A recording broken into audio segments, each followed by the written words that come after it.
छुए त बदन के देखो ना कटन के चादरा बिछा दिहनी बलम जी मन पिघला दिहनी पलंग पर झुलुहा झुला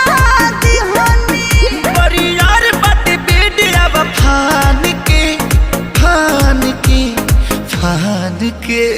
टूट जाए राजा जी